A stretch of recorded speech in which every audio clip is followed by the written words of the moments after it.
स्वागत है दोस्तों अपने YouTube channel ITI technical course में। जैसा कि सबको मालूम होगा कि निमी पैटर्न से आधारित जो MCQ क्वेश्चन है उसी का सलूशन अपन करा रहे हैं, बिल्कुल क्लासेस चालू है।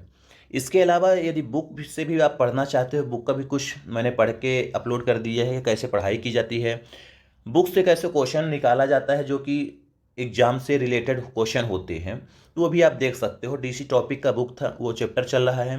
बुक में भी DC जनरेटर का ही चल रहा है इसमें, और जो पेपर करवा रहे हैं वो भी DC जनरेटर का ही चल रहा है।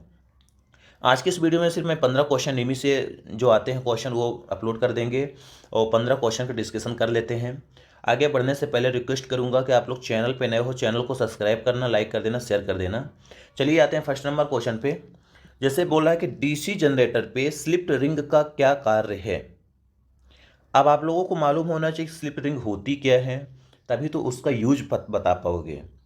दोस्तों, स्लिप रिंग कॉपर के छल्ले की बनी हुई आकार की बनाई जाती है। क्या करती है स्लिप रिंग जो जनरेटर हमारा AC सप्लाई बनाता है, यानी अल्टरनेटिंग EMF बनाता है, उसको वो कन्वर्ट करता है DC धारा पे। ठीक, जैसे यहाँ पे ऑप्शन पहला नंबर देख सकते हो, लिखा है लगातार आउटपुट की आपूर्ति। दूसरा नंबर दिया है एक दिशा में आउटपुट बनाता है। तीसरा नंबर में दिया विपरीत दिशा में आउटपुट करता है। चौथा दिया है प्रत्यावर्ती कंडक्टर से आउटपुट एकत्र करता है। अब इसमें जो इसका राइट आंसर होना चाहिए वो होगा बी नंबर, एक दिशा में आउटपुट बनाता है। एक दिशा में आउटपुट बनाता है नहीं, DC आउटपुट बनाता है, क्योंकि DC की जो दिशा होती एक होती है, जो आउटपुट में सिर्फ एक दिशा बनाता है। तब सबको मालूम होना चाहिए कि जो स्लिप रिंग होती है, स्लिप रिंग जो जनरेटर पे EMF बनता है, वो EMF अल्टरनेटिंग होता है। उस अल्टरनेटिंग करंट को, AC करंट को हमारी जो स्लिप रिंग होती है, स्लिप रिंग DC में कन्वर्ट करता है। ठीक, राइट आंसर लीजिए इसका बी नंबर करेक्ट होगा। इंपॉर्टेंट क्वेश्चन है दोस्तों, आप लोग जरूर पढ़ के ऐसे क्वेश्चन जाया करो। अगला क्वेश्चन, DC जनरेटर में किस प्रकार का वोल्टेज गतिशील रूप से प्रेरित होता है। जो हमारा DC जनरेटर होता है, DC जनरेटर में किस प्रकार का जो वोल्टेज होता है गतिशील रूप से प्रेरित मतलब उत्पन्न होता है। पहला दिया पल्सेटिंग वोल्टेज, दोलनशील वोल्टेज, और तीसरा नंबर दिया प्रत्यावर्ती वोल्टेज, चौथा दिया प्रत्यक्ष धारा वोल्टेज। DC जनरेटर जो बिजली बनाता है वो बनाता है अल्टरनेटिंग करंट। सबको मालूम होगा अल्टरनेटिंग करंट यानी जो हमारा DC जनरेटर का आर्मेचर होता है, उस आर्मेचर पे AC करंट प्रोड्यूस होती है, उत्पन्न होती है। फिर उसको हम कन्वर्ट करने के लिए कम्यूटेटर का उपयोग करते हैं या स्लिप रिंग का उपयोग करते हैं। हमारे पास दो डिवाइस होती है AC को DC में कन्वर्ट करने के लिए। पहला होता है कम्यूटेटर, दूसरा होता है स्लिप रिंग। इनके माध्यम से हम AC सप्लाई को DC सप्लाई में आसानी से कन्वर्ट कर सकते हैं। अगला क्वेश्चन है 43 नंबर। यहाँ पे लिखा है यक्स के रूप में चिन्हित स्लॉट का उद्देश्य क्या है। अब यहाँ पे थोड़ा आपको गहरा हुआ स्लॉट दिख रहा होगा जो कि यक्स से लिखा हुआ है। इसका मतलब ये होता है कुंजी तरीका ठीक करने के लिए, द फिक्स द की वे। हमारा आर्मेचर जो होता है स्लॉट वो शाफ्ट पे लगाया जाता है। स्लॉट में एक की लगाई जाती है जिसको बोलते हैं कुंजी।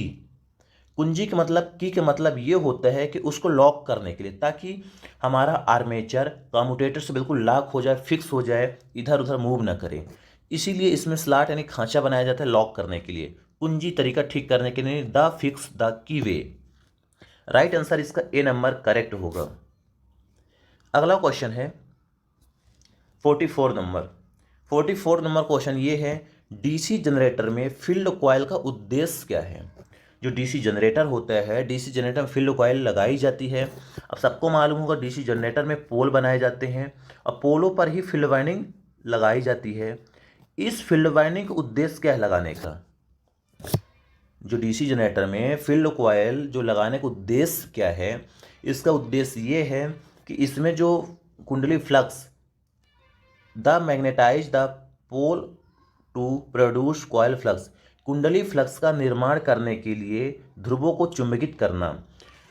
हमारे जो फील्ड कॉइल होती है, फील्ड कॉइल में मैग्नेटिक फ्लक्स जनरेट करने के लिए ही कॉइल का यूज किया जाता है। इसका जो राइट आंसर होगा सी नंबर करेक्ट होगा।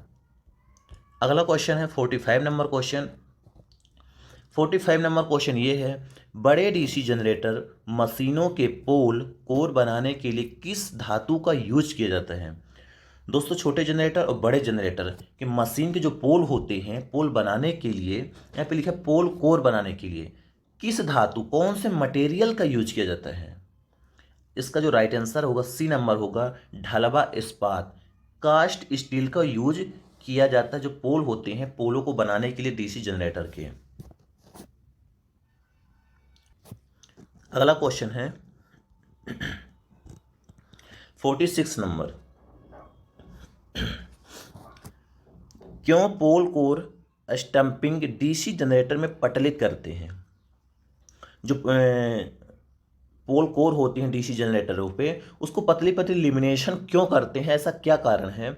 इसके पहले भी मैं डिस्कशन किया था कि एडी धारा हानि को कम करने के लिए ही जो पोल कोर होती हैं उनको पतली पतली स्टैंपिंग पत्तियों के माध्यम से ही बनाया जाता है ताकि एडी धारा लॉसेस कम हो। यानी इसका राइट आंसर होगा भ्रमण धारा कम करने के लिए, रेड्यूस पर एडी करेंट।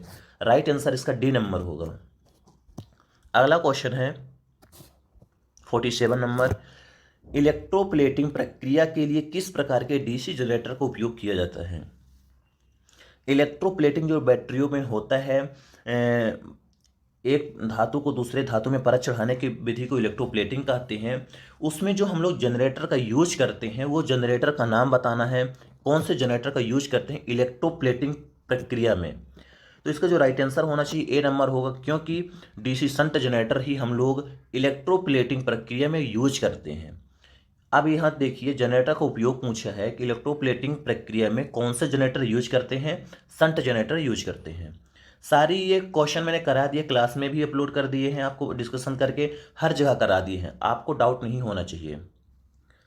अगला क्वेश्चन है 48 नंबर। 48 नंबर ये है, डीसी जनरेटर में कंपनसेटिंग बाइंडिंग का उद्देश्य क्या है? दोस्तों, जो डीसी जनरेटर होता है, डीसी जनरेटर में जो कंपनसेटिंग बाइंडिंग लगाई जाती है उसका मेन उद्देश्य लगाने का क्या है? सबको मालूम होना चाहिए। उद्देश्य ये है कि चुंबकीकरण प्रभाव को बेअसर कर देता है, न्यूट्रलाइज द डीमैग्नेटाइजिंग इफेक्ट। इसका जो राइट आंसर होगा 48 का सी नंबर होगा। यहाँ पे लिखा है कि डीसी जनरेटर में कंपनसेटिंग बाइंडिंग क्या करता है कि स्पार्किंग को भी कम करता है, और जो एक मैग्नेटाइजिंग इफेक्ट होता है डीमैग्नेटाइजिंग इफेक्ट, यहाँ पे देखिए डीमैग्नेटाइजिंग इफेक्ट को कम करता है, इसलिए कंपनसेटिंग बाइंडिंग हम लोग लगाते हैं। विचुंबकीकरण प्रभाव को बेअसर, मतलब डीमैग्नेटाइजिंग इफेक्ट को कम करने के लिए कंपनसेटिंग बाइंडिंग का यूज किया जाता है। क्वेश्चन अच्छे हैं, बस आपको थोड़ा सा मेहनत करनी है। अगला क्वेश्चन है, यदि शंट फील्ड प्रतिरोध क्रांतिक प्रतिरोध मान से ऊपर है तो क्या प्रभाव पड़ता है? शंट फील्ड प्रतिरोध की बात कर रहा है, क्रिटिकल रेजिस्टेंस से थोड़ा सा ज़्यादा है। शंट फील्ड प्रतिरोध क्रांतिक प्रतिरोध मान से ऊपर है तो क्या प्रभाव डीसी जनरेटर पे होगा? इसका जो राइट आंसर होना चाहिए आगे मैं बता देता हूँ, सी नंबर होगा कि जनरेटर जो होता है वोल्टेज बनाने में विफल हो जाता है, जनरेटर हमारा वोल्टेज नहीं बना पाता। एक रेजिस्टेंस की लेवल होता है जो कि यहाँ तक वोल्टेज बनाएगा, अब इसके ऊपर से हमारा जनरेटर बिजली बनाना बंद कर देता है, इसी को बोलते हैं क्रिटिकल रेजिस्टेंस। यानी क्रिटिकल रेजिस्टेंस से ऊपर का रेजिस्टेंस फिर जनरेटर बिजली बनाना बंद कर देता है। अगला क्वेश्चन है, डीसी जनरेटर में आर्मेचर प्रतिक्रिया का प्रभाव क्या है? दोस्तों, जो जनरेटर होता है और उसमें आर्मेचर रिएक्शन होता है, यानी आर्मेचर प्रतिक्रिया होती है, उसका प्रभाव बोला गया। उसका प्रभाव क्या होता है सबको मालूम होना चाहिए। उसका जो प्रभाव है, आउटपुट वोल्टेज कम हो जाता है।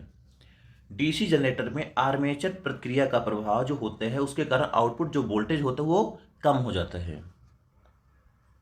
नेक्स्ट क्वेश्चन की बात कर लेते हैं। नेक्स्ट क्वेश्चन ये बोल रहा है, सिंप्लेक्स वेव बाउंड आर्मेचर के साथ 4 पोल डीसी जनरेटर पे 1020 कंडक्टर हैं, 1500 आरपीएम की गति से चलता है, फ्लक्स दिया है 0.007 वेबर। तो ईएमएफ की गणना करना है। अब यहाँ ईएमएफ की गणना करने के लिए ईजी बराबर होता है, ईजी का मतलब होता है जनरेटेड ईएमएफ, P/ZN। इस वाले फार्मूले से आप लगा सकते हो। P का मतलब होता है कितने पोल हैं, 4 पोल की मशीन है, यहाँ पे आप 4 रख दोगे। फ्लक्स कितना है, 0.007 है।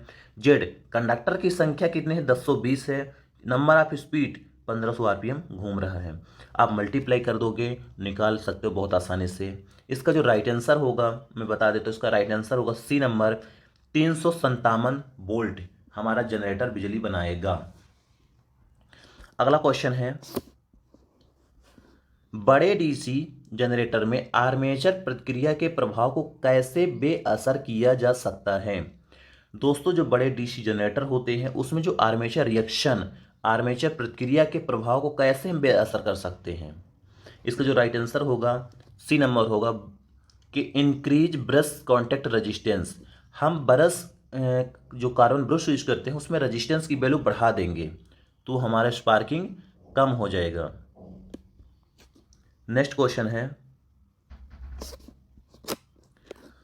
यहाँ पे भी एक है 4 पोल दिया है। 4 पोल जनरेटर में प्रेरित ईएमएफ की गणना करें जिसमें 1000 आरपीएम पर है, लैप बाउंड है, कुंडली की संख्या 600 है, तो फ्लक्स की संख्या इतनी है। तो इसमें भी वही फार्मूला लगा सकते हो, Eg बराबर P5 ZN/P, और इसका जो राइट आंसर होगा डी नंबर होगा 640 वोल्ट। अगला क्वेश्चन है, यदि मुख्य क्षेत्र का प्रवाह डीसी जनरेटर में विपरीत हो जाए तो प्रेरित ईएमएफ पर क्या प्रभाव पड़ता है। मेन फ्लक्स होता है, मेन फ्लक्स हट जाए तो क्या प्रभाव पड़ेगा जनरेटर पे। तो इसका राइट आंसर होगा बी नंबर होगा, प्रेरित ईएमएफ घटता है। जब फ्लक्स में कमी आने लगती है तो कम कटता है, तो कम ईएमएफ बनाता है हमारा जनरेटर। नेक्स्ट क्वेश्चन है 56 नंबर है। 56 है कि डीसी जनरेटर में ब्रश में भारी स्पार्किंग का क्या कारण है। जो कार्बन ब्रश यूज किए जाते हैं, कार्बन ब्रश में भारी स्पार्किंग क्यों आती है। इसका जो राइट आंसर होगा सी नंबर होगा, M N A and G N A की पोजीशन चेंज कर दी जाती है। एम एन ए और जी एन ए की पोजीशन चेंज करने पर ही भारी स्पार्किंग आती है। तो डीसी जनरेटर का टॉपिक खत्म। 56 क्वेश्चन है, आप लोग बेहतर से बेहतर इसको तैयारी करने की कोशिश करिए ताकि आपको एक भी क्वेश्चन भूले न पाए। चलिए मिलते हैं नेक्स्ट वीडियो में, जहाँ तक के लिए जय हिंद जय भारत।